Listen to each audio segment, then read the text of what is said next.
One, two, three. This is Dr. Alex Avila with Love University, and we're back. I'm an author, psychologist, and speaker. And every week we talk about how to love yourself, others, and higher nature, how to improve your relationships, your finances, health. And this week's topic, I think, is going to be very interesting for a lot of people because we're getting into now the end of the year. The year 2020 is coming up soon, and many people are thinking about New Year's resolutions, how to change their life and improve themselves in many ways. So today's topic is you can move mountains, overcoming barriers and achieving your dreams. Now, many times we have what are called failures in life, setbacks, obstacles. Things don't work out the way we want, whether it's on our marriage or relationship, our finances, or career. And research shows that it's not really the so-called failure that affects us, it's how we react to it. In fact, our performance can be just as good for the next time we do something, whether it's a sporting event or job performance. The difference is how we interpret it emotionally, because we're going to feel maybe emotionally negative for a period of time, maybe a little sad or depressed or frustrated. But the key is how we move on from there. According to psychology, there's something called the control theory, which says that our mind is like a thermostat. When we have an unfortunate circumstance, a setback, maybe we lose our job, maybe we lose a relationship, we're going to suffer from some hot emotion. Maybe it's anger, regret, or disappointment. But then we can cool ourselves down, with logic. We can see what happened here in this relationship or this situation. How do we improve it? What do we learn from this? The other thing we realize in the terms of failure or what we call scarcity or limitation is that actually it can be good at times. Many times it can be a positive force for creativity. Many great inventors and creators have come from failures. Thomas Edison tried 10,000 different ways to discover the light bulb until he eventually found the right combination. Muhammad Yunus in the country of Bangladesh saw very poor women who were craftspersons, but they didn't have enough money to fulfill their business, so he got the idea of microlending, lending small amounts of money to these rural women and helped their business, and they paid back their loans as well. He won the Nobel Peace Prize for his venture with microlending. So it is true that many times setbacks and problems can spur us on to great accomplishments. Now, there's a certain kind of person that we call the resilient person that can bounce back from problems, setbacks, and mistakes. And this is a very interesting personality type, and many of us can develop resilience, the ability to bounce back quickly from despair and defeat, rejection. The first characteristic that people who are resilient have is that they're aware of their emotions. When they suffer a setback, they say they lost their job, maybe they went bankrupt, maybe they have a health problem, or someone rejected them, a family member doesn't treat them the way they should be treated. They realize that they're feeling a certain way, maybe a sadness, despair, disappointment, but they can separate their inner value from that feeling. They realize, I may be a person who just experienced a so-called failure or setback, but I am not a failure as a human being. I may be feeling sadness temporarily in my mind, but I am not a sad person. And that's a very powerful concept to grasp, is that you can be separated from the emotion at the moment that you experience the emotion, if it's a negative feeling. Because your inner value is a higher source. It's a spiritual, psychological strength that you have as a human being, given the life on earth and the ability to do things to help people. The other thing that resilient people have is right association. They associate with other people who are also resilient, who are positive, who give them space to grieve. When you have a loss in your life, a rejection, a setback, you need a little time to grieve that. And these good friends can help you do that. At the same time, they're able to listen with non-judgmentally. This is one of the most important things. Some people are judgmental and they try to give you some kind of help disguised as criticism. But people that are good friends, that are what we call right association friends, are able to be empathetic. They can put themselves in your shoes. They can listen to you without judgment and give you that space to make your own decisions. The other important characteristic of the resilient person is self-compassion. They're able to forgive themselves for maybe going back to a bad habit or even an addiction. They realize that if they take 2 steps forward and 1 step backward, they're still making progress because their net movement is forward. So they're actually succeeding. So they're able to forgive themselves for small mistakes. Maybe they went back to excessive smoking or drinking or eating, not exercising temporarily, but they know they can get back on track. Or maybe they picked the wrong kind of abusive person. They realize I can move on to a better relationship. And also they're able to reinvigorate themselves by having self-care, maybe exercising, being in nature, having a spiritual practice, meditation, relaxation, things that can give them more energy and more power to do the things they need to do. The other thing that people who are resilient have, that people that can overcome obstacles, problems, or setbacks, is that they can find meaning in the problem. They can find meaning in the mistake or setback or so-called failure. For example, someone who went to a job interview and was unprepared and did a terrible job can ask themselves, why did that happen? Perhaps they had a self-sabotaging feeling. Maybe they didn't feel they deserved success in that particular job or to have a job like that. So they can realize that, go back and prepare for another job interview and realize that they deserve to have a job like that. So they can build their self-esteem, their competence, their confidence, and realize that they can move forward and have a better experience at another job interview and actually get the job they really want and they can do. The other thing that's interesting about resilient people is that they often look at the optimistic side of things. For example, instead of getting older or thinking they're getting old or older, they believe they're getting wiser. They did a study with men in their 70s and 80s. They put them in a hotel and they made all the decor 20 years earlier in time. And instead of asking them to think about your past or reminisce, they said to some of the men in the study, imagine that you're in a time machine and you've actually gone back 20 years. And the other men were basically told, just think about your past.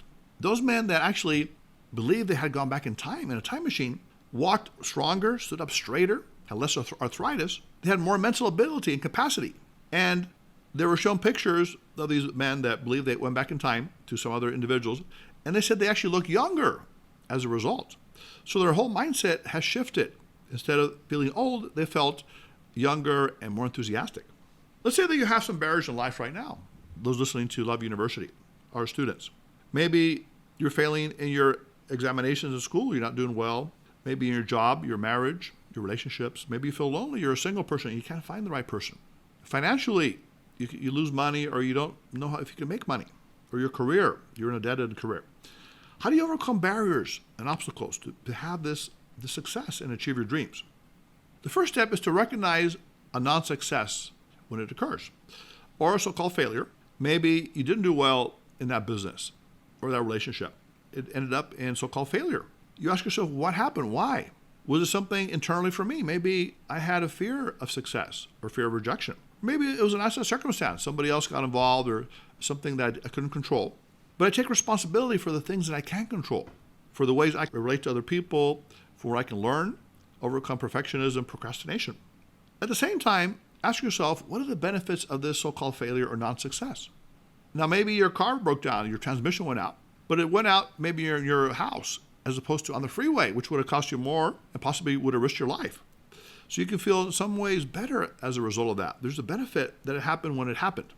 The other thing that's very important for people that suffer from setbacks or so-called failures is don't try to feel better immediately by rationalizing it.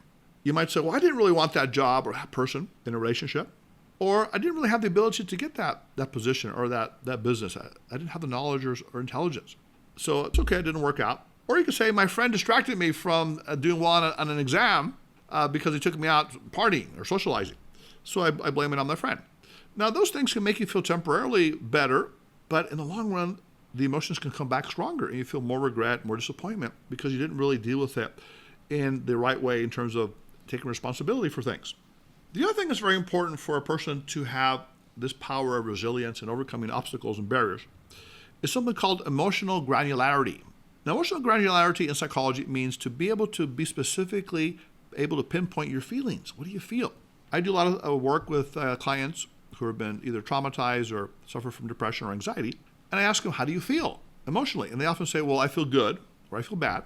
But then I tell them, good or bad is not a feeling, it's a state. So a feeling would be, I feel disappointed, frustrated, despondent, joyful, enthusiastic, excited. People who have good emotional granularity, who can specify their feelings, often can manage their emotions better, have better mental and physical health. They go to the doctor less, they use less medication, and they're able to have better social relationships. And the other thing is, once you pinpoint your emotion, what you're feeling after a setback, a problem, or a challenge, you can say, I'm going to use this emotion to propel me forward to something better. I'm feeling anger that my partner cheated on me. Well, I'm going to use that anger to find a reliable, loyal, faithful partner. Or sadness that I got rejected by someone I really loved. You might say, well, I'm going to take a break maybe from dating or from going out now. I'm going to use that to meditate and to heal myself and get to know myself.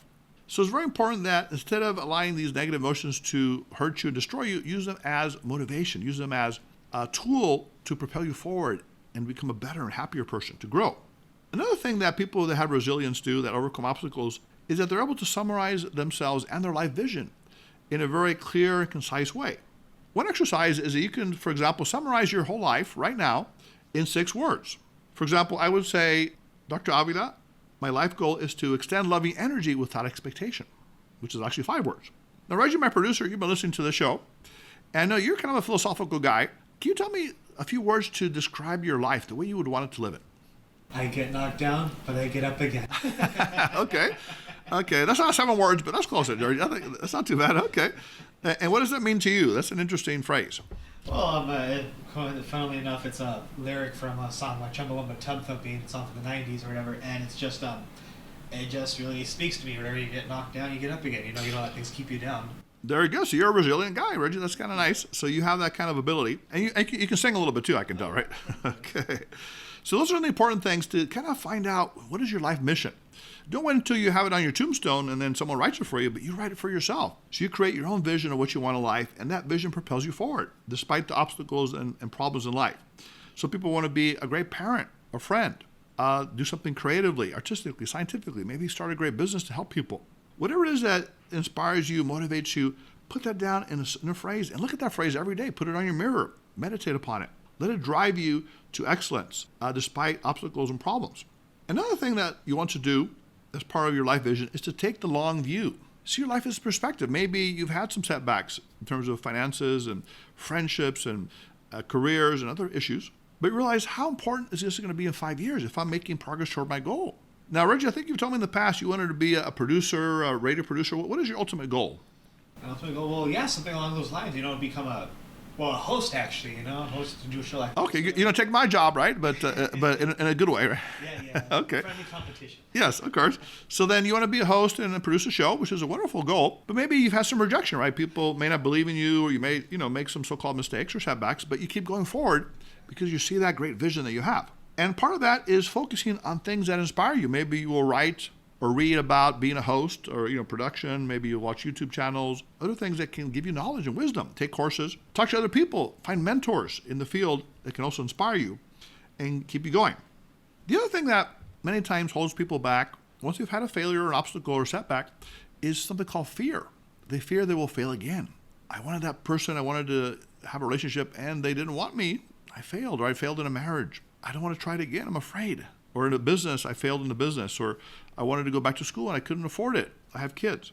So those fears keep people from doing what they really want. So one good reality testing check is to keep a fear to reality journal. This is something I talk about in my book, Invincible You, in which you write down your greatest fears. People will not like me. I will fail. I'm not smart enough. And then you see reality. What happens, a week from today, a month, a year? How many of your fears have come true? Maybe it's a very small percentage in the way you thought they would come true. Maybe 80%, 90% do not come true that way. Maybe it's 100, even 99%. Most of the times, our so-called fears do not materialize in the way we thought they would. So we wasted all that emotional energy for nothing. That gives you confidence that you realize, I can go out and do what I want to do, and I'm going to take a risk and start something new in life, maybe move to a new location and start a business or a relationship, maybe a family. And I will do it because I know that fear is not going to stop me. I know that fear is not real 90% of the time. And finally, one of my favorite phrases, and of course I said this is what describes me, is to extend loving energy without expectation. Many times when we become fearful and we become regretful, we constrain our energy. In the Eastern philosophy, it's called ki or chi energy, the energy that we have. And you can either extend your energy, for example, ki energy or positive energy, when you smile at people, when you help other folks. We talked about one time shy people. For example, if you're shy, try to find the shyest person in the room to talk to, or the loneliest person, if you're lonely as well. So by giving love to other people, you reverse the whole process of constraining your energy or withdrawing it to extending it. And the more you give out, the more you receive back. So that's one of the most powerful lessons we can learn, is to often give to other people, whether it's a smile, a hello, listen to them attentively, even practical or material help, or even money if they need it. Whatever it is that people need, it changes your whole perspective, because instead of worrying about yourself and poor me and I don't have enough, you say, I have more than enough. I have the surplus, I have abundance, and I have the most powerful thing to give, which is love. And love always comes back in many ways. So anticipate, students, this week that you will go out and do not let obstacles and barriers stop you. Whatever it is, maybe a health setback or financial, career, relationship, maybe even your own mindset, you start to doubt yourself. Say that I will overcome any obstacle I have. I can move mountains because I believe in my vision. I believe in my dream. It will help other people as well discover their dream and extend loving energy without expectation. And I will change the negative to a positive by looking at the optimistic side of life. Love University students, if you want to reach us, you can reach us at 226-8090. You can visit us at loveuniversity.love. Write to us at loveuniversitylove@gmail.com. Also, like us on Facebook at Love University Podcast. And follow us on Twitter at Love Letter U Podcast. So we want to build a community of Love University students, and we're doing this to a great extent. Our numbers have gone up exceedingly. We're going to do more live presentations. In fact, we talked about this, Reggie, to actually do a weekly live show once we find the right venue. And we really want to connect with people and help people connect with each other, because we said one of our biggest missions in 2020 is to help eradicate loneliness. Loneliness, disconnection from yourself, others, and a higher nature. So Love University students, until next time, put away your notepads, your iPads, your books, your pens, and we'll see you next time. Dr. Alex Avila, it's Love University.